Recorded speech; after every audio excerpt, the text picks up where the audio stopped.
Quiet, please.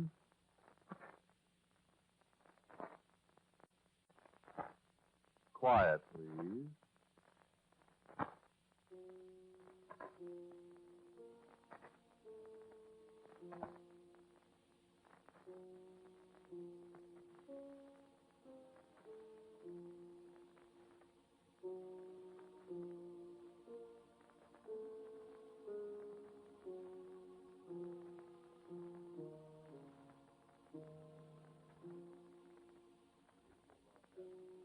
Presents Quiet, Please, which is written and directed by Willis Cooper and which features Ernest Chappell.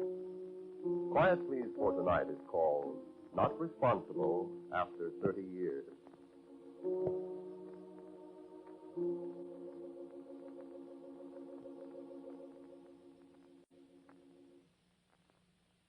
I suppose I'm glad to be out again. It's close to Midsummer's Eve again. I've got a date for that night. I've been thinking about the date all the time I've been in Dartmoor, planning how to get back to the circle and everything. And those 3 years have gone pretty slowly. Pretty slowly. Listen, the British prisons aren't like the ones at home. They don't fool around here. Well, they're fair, all right, I suppose, but British prison food isn't exactly what I'd order. And those gray uniforms stamped with a broad arrow are pretty depressing. In for? Why, I was in for stealing. Stealing a wristwatch, to be exact. 3 years ago, just about this time of the year. Stealing a wristwatch off a skeleton's arm.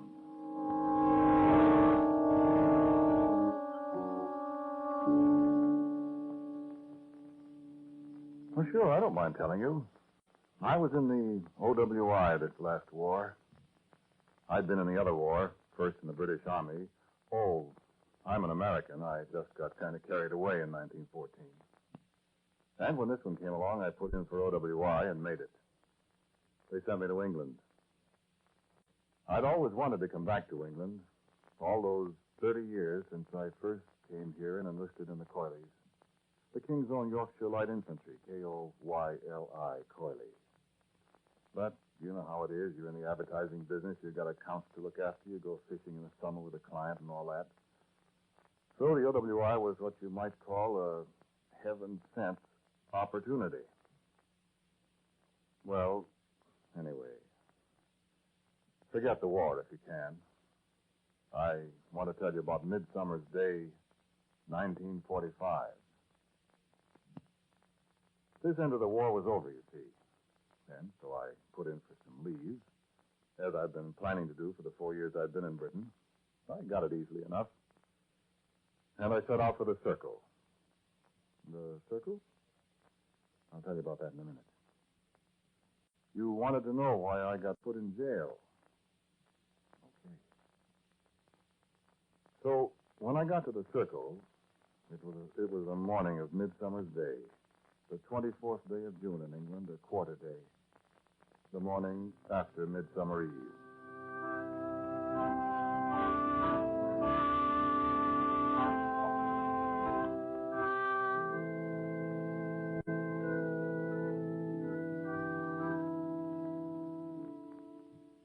Well, I hardly recognized the place, well as I knew it.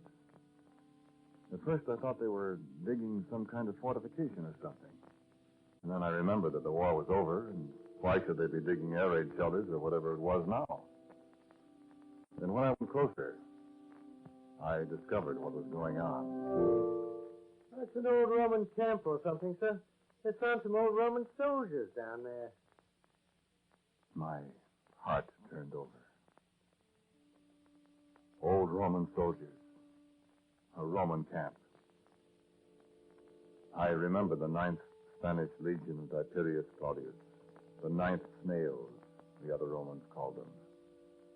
And I remember the motto on the eagle standards of the 9th, the bronze ribbon below the SPQR of the regular army. The words the 9th cherished and fought for. Slow but sure. The 9th that helped defeat Caractacus, king of the Britons, 19 short years after Christ was crucified. And it stayed in Britain almost 400 years afterwards, until the The very language of Rome disappeared. Disappeared among them except for the commands of the centurions at parade. I remembered so many things. And I drew nearer to the excavation where a couple of navvies were handing up a long canvas-wrapped thing from the muddy clay. And I wasn't surprised at all when the man who seemed to be in charge unwrapped the canvas to reveal a skeleton of a man, his short bronze sword at his side. And on his left arm, dangling loosely from the muddy white ulna, an Elgin wristwatch of the vintage of 1915.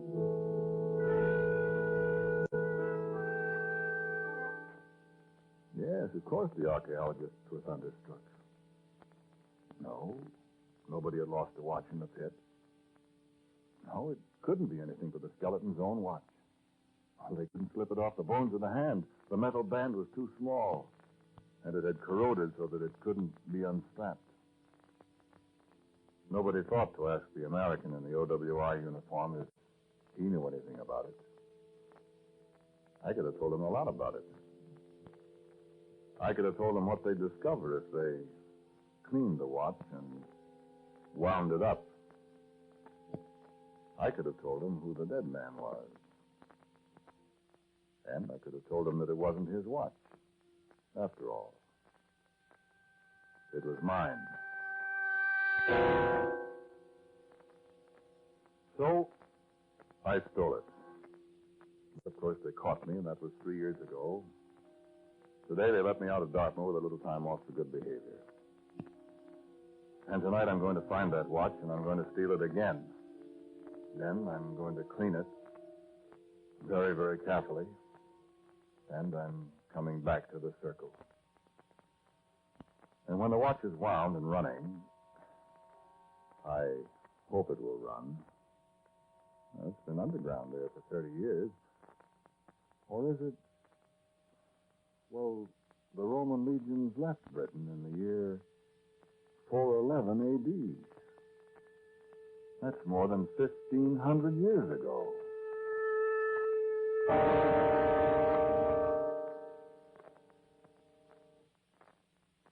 Lance Corporal Edward Mullen was my friend. I was the only American in the battalion, and the hard-headed Yorkshire dalesmen don't take up easily with foreigners. But Mullen, who had been my drill master, took rather a liking to me somehow. Then, between the chores of slope hype and Form 4's 2-deep quick march, we found quite a good deal in the way of common interest, particularly English history.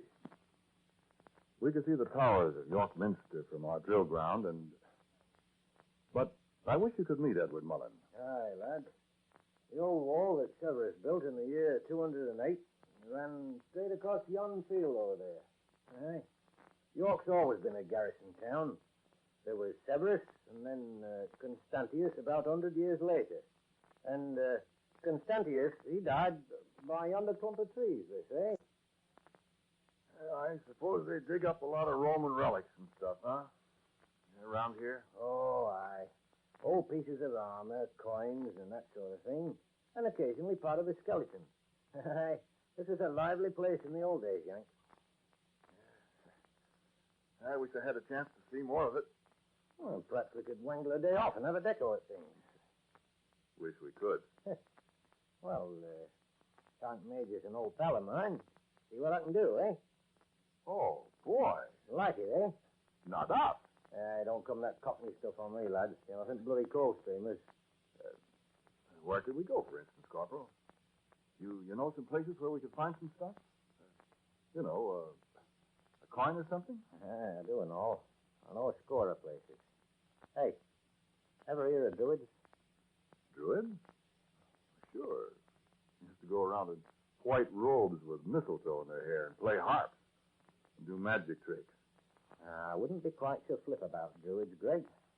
Huh? You know, there's people about that take Druids somewhat serious. In this day and age? Aye. Huh. What'd you ask about them? Well, I know where there's a Druid circle. Where they used to meet? Aye. Well, maybe they still meet. Oh, now, come on. You know what tomorrow night is, Greg? 23rd of June. Mm-hmm. Have you got guts, Yank? Well, I suppose so. Guts enough to go to a druid circle on Midsummer's Eve? Huh? Well, why not, for Pete's sake? Well, you'll not get frightened and run away and leave me. Well, of course I won't. Why should I? Well, it just might be, lad, that you might see something you might not be expecting, like. What? Well, I don't know. But I know a man, I knew a man from Huddersfield, over in the West Riding. He made a wager he'd stay all night alone in Druid Circle on Midsummer's Eve. And did he? They found him there in the morning. Well, what did he see? He couldn't tell. He could only just slobber like a baby. He was raving mad. Oh, I don't believe it. Nobby Clark, his name was. From Huddersfield. Well... oh, I don't know.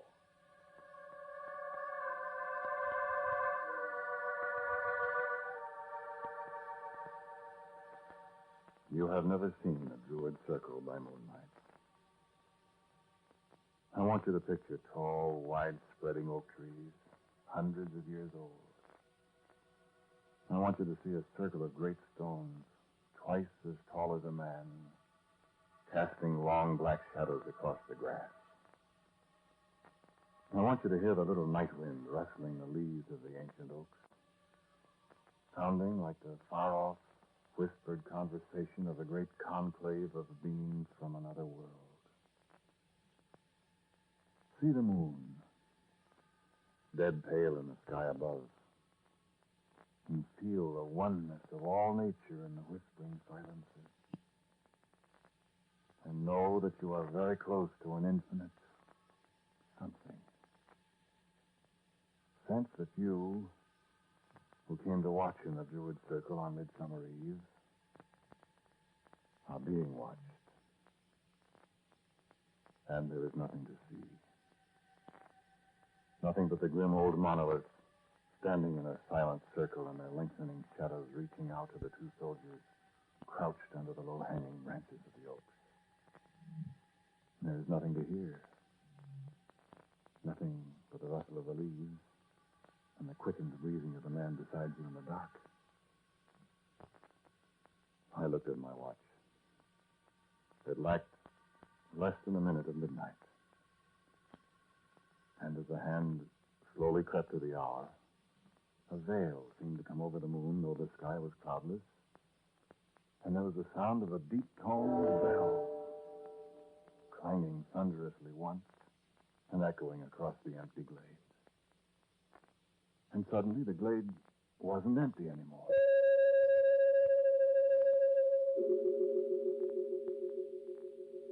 In the center of the circle stood an ancient man, a tall, straight man, robed in gleaming white with a wreath of mistletoe about his head and a long silver-white beard that descended to his bosom. And I heard Edward Mullen's sharp intake of breath and his whisper in my ear. Do it. And the majestic old man turned, and I could see his eyes gleaming in the moonlight as he gazed straight at us. And then he raised his staff entwined with oak leaves and brandished it. And from somewhere behind us, I heard the tread of marching men. It was a long time, it seemed to me, before I realized that these were not men in British Army ammunition boots, armed with Lee Enfields and bayonet short Mark III.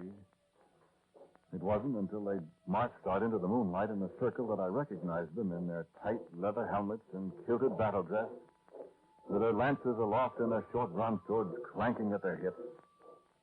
That I recognized them as a cohort of the legions of Rome of 1,500 years ago.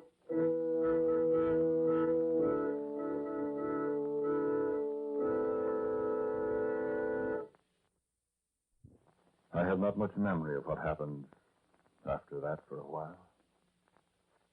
I remember how the glade seemed to have changed. How the sagging monoliths seemed to have straightened up. How there seemed to be more trees there than there had been at first. The shapes of the hills seemed altered somehow.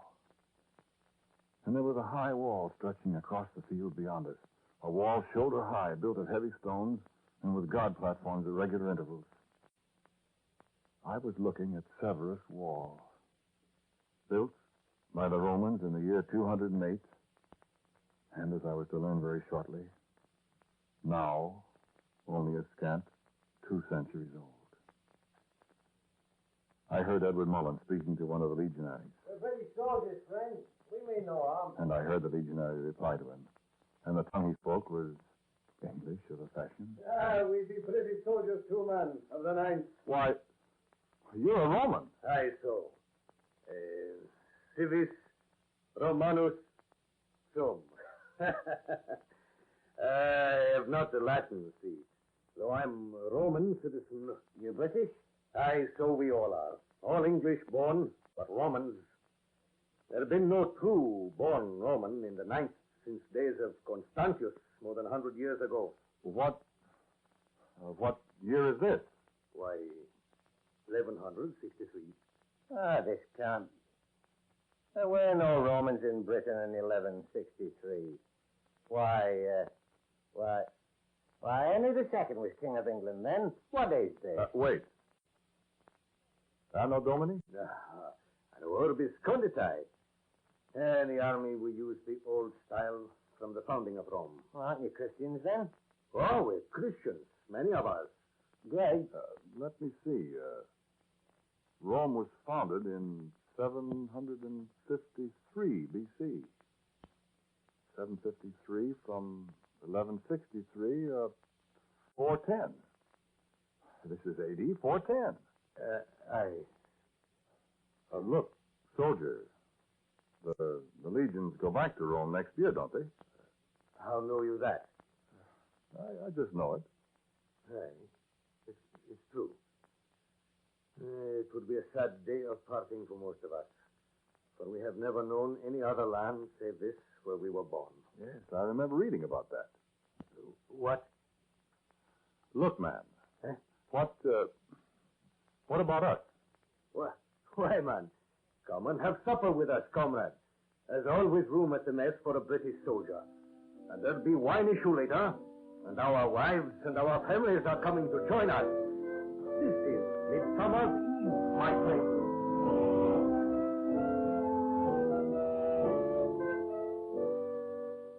I could tell you about that Midsummer's Eve. I could tell you about the songs and the stories our new comrades told us about fighting the outlaws who swarmed down from the north to shatter themselves against the stones of the wall of Severus.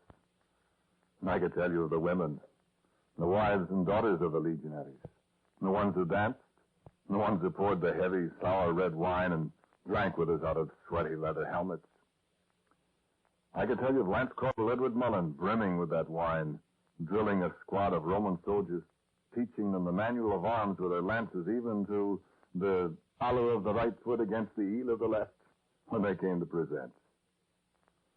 And me, I was applauded loudly when I stood forth and declaimed, Arma Varumque Cano, and followed right through in my best Lakeview High School elegance until I fell flat on my face at the 6th line. And flat on my face I was when the sun came up on Midsummer's Day in the year of our Lord 410. Flat on my face with 60 Roman legionaries, none of whom had a worse hangover than the one I sported. That was when I discovered a strange thing. My watch was running backwards. Perhaps that was an effect, not a cause. Perhaps the Druid had laid a spell on it that made it, in time, run backwards. Perhaps the going backward in time had affected the watch. I don't know even today. But I have an idea. And tonight, I'm going to find out. The legionaries accepted us. We accepted them, as soldiers are quite apt to do. In time of war, everything is wrong. We were there. We saw no way of returning, so we refused to bother our heads about it. Well, perhaps we were influenced by Elaine. Elaine, the daughter of our friend, the legionary who had first greeted us. His name was Spurius Decius Athelstan Holgreek. Elaine and I fell in love with her. And Edward Mullen fell in love with her. I remember how we talked one early fall day beside the wall, Elaine and I. I do hate to go. Well, your father will probably be discharged as soon as he gets back to Rome, and you'll just have to come back here. I'd like the trip. Well, I'd take you to Rome, Elaine. Would you, Greg? And not in a troop ship either. I'd like that. Elaine. What if I asked your father? Well, May I? no, Greg, don't. Well, why not? Well, Don't you love me? I love you, Elaine. I like you, Greg. I try to make you very happy. Greg, Well, no. when you come back then? Elaine? When I come back, Greg, Mullen and I are going to be married. And I talked to Edward Mullen, my friend. And he talked to me. I don't know what to say, Greg. I know you love her. Yes? But, Edward, I can't stay here then. why? Well, I can't stay here and see you and Elaine. I just can't do it. It's not... I can't do it. You'll have to stay, Greg. No. Why? Elaine likes you. Look, old boy, we're friends, aren't we? Of course we're friends. But don't Let's you... always be friends. Oh, where could you go? Maybe I could go back, Edward. How? I'm going to find the druid. You don't know where he is. I'm going to the circle. Greg, don't be a fool. No. Well, what if you can't find him? The Legion will be gone soon. I'll go over the other side if I can't get back where I belong. You won't do that. Listen, Edward, I can do as I please. Greg, Can't you see that I don't ever want to see you again? Can't you understand that you're taking from me the one thing? It was a fair contest, Greg. Fair contest or no fair contest, do you think I'm going to stay here in this godforsaken place and see you in Elaine every day? Well, don't you understand? I'm sorry, Greg. I've got to leave. I know. I hope you'll forgive me someday, old friend. I'll never forgive you.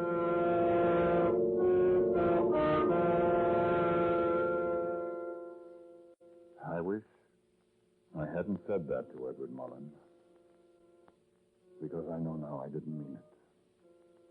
I knew I didn't mean it a few short hours after I'd said it. I went to the circle that night. At midnight. I stood and looked around me. I could just make out the distant lights from the sentry's god fire alongside the wall. I looked up at the moon and at the shadows of the stones on the greensward. And I listened to the rustling of the leaves of the ancient oaks.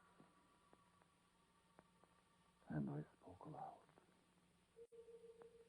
Druid, I said. Druid, I need you. Druid, come to me. And I looked down at my wristwatch. And the minute hand slowly moved backward until it touched the figure of 12. It was midnight.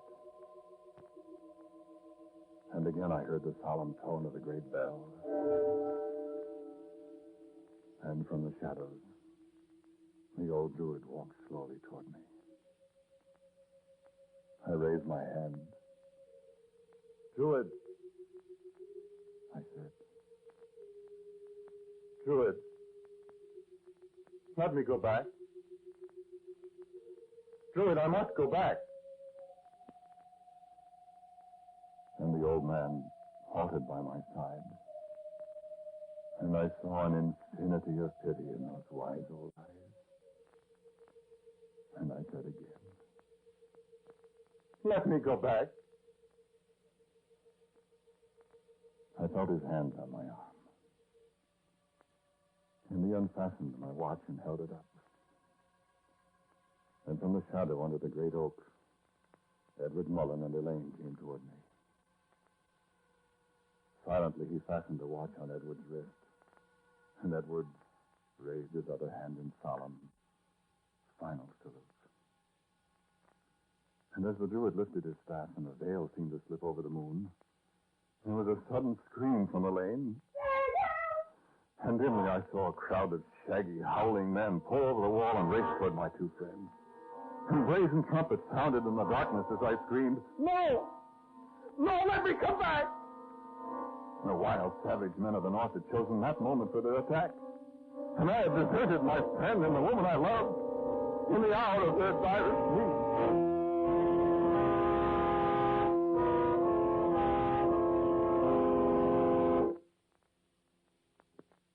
And it was 30 years ago that the red-capped MPs found me and got me back to camp. But they never found Edward Mullen, once Lance Corporal of the King's Own Yorkshire Light Infantry, and late legionary in the 9th Legion of Rome, the slow but sure legion. So now Midsummer's Eve is nearly here, and I must have my watch back. And perhaps the Druid will let me come back to the 9th and start over. Maybe I can help if I can get there in time. Maybe not. That skeleton with the wristwatch, with my wristwatch. Its right arm was lifted in a very military, final British Army salute.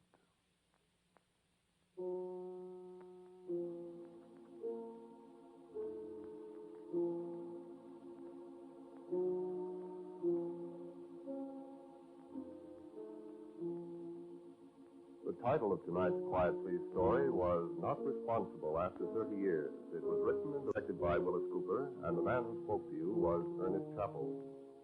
And J. Pat O'Malley played Edward Mullen. The legionary was Court Benson, and his daughter Elaine was Nancy Sarden. As usual, music for Quiet Please is played by Albert Berman. Now for a word about next week, my good friend Willis Cooper. The people you heard tonight are not intended to be anyone you know or even anyone you don't know. They're products of my typewriter and as fictitious as all get out. And next week's Quiet Please story will be entitled What the Lilies Consider. It's about a man who loves flowers and vice versa. And so, until next week at the same time, I am quietly yours, Ernest Chappell. Tonight's Quiet Please show was especially written for your enjoyment, with the hope we would please many people with many different tastes for many different reasons. You like Quiet Please for one reason, and you for another. And that's just as it should be. For we in America aren't stamped with a mold. We have our differences in tastes and talents, in hopes and ambitions, in color and creed. Our American differences have resulted in a variety of contributions which have made our country great and kept us free. Today, as America seeks to establish peace in the world and to continue prosperity at home, our differences must not divide us or hamper our efforts. On this Flag Day of 1948, let each of us pledge to wipe group prejudice out of our lives by meeting every American as an individual. This program was heard in Canada through the facilities of the Canadian Broadcasting Corporation. This is the Mutual Broadcasting System.